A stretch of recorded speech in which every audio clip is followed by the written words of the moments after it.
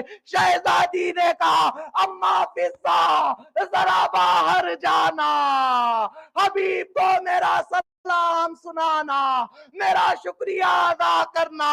ارے فضہ دوڑی دوڑی آئی، کہا اے حبیب تمہیں فاطمہ کی بیٹی نے سلام سنایا ہے۔